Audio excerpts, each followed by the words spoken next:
Hello বন্ধুরা, চলো তোমাদেরকে দেখাই আজকে আমার জবা ফুল গাছে কত ফুল ফুটেছে।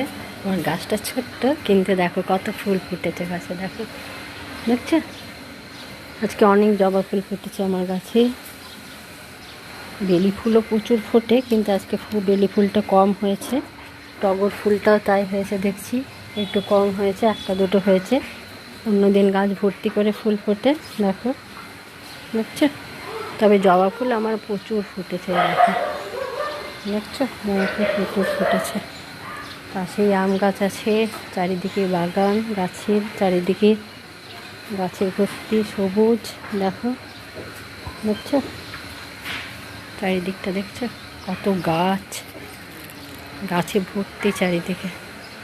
আম গাছ, সজনে গাছ পুরো ভর্তি চারিদিকে।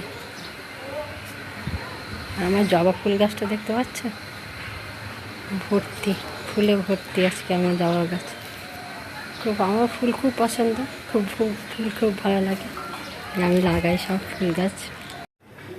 চলো গাছের ফুলগুলো আমি তুলে নিই একটা একটা করে, ঠিক আছে? দেখো ফুলগুলো সব তুলে নিই, কারণ রোদ উঠছে, রোদ উঠলেই ফুলগুলো তখন খারাপ হয়ে যাবে। রোদ উঠলেই ফুলগুলো নষ্ট হয়ে যাবে, সব নরম হয়ে যাবে, ঝিমিয়ে পড়বে। দেখো তুলে নিচ্ছি, তাই ফুলগুলো সব তুলে নিচ্ছি, না তুললে হবে না। সব ফুলগুলো তুলে নিলাম।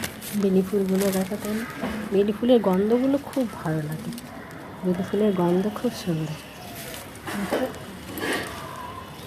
আমার বেলি ফুলের গন্ধটা খুব ভালো লাগে।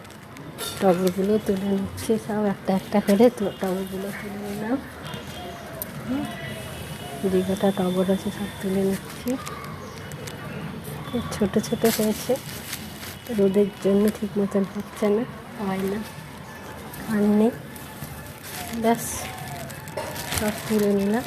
চলো দেখো তোমাদেরকে দেখাচ্ছি, দেখো কত দেখছো সজনে হয়েছে। পাশের বাড়িতে দেখো কত সজনে হয়েছে, কত আম হয়েছে, সব ভালো লাগে দেখতে। সবুজ চারিদিকটা খুব সুন্দর লাগে।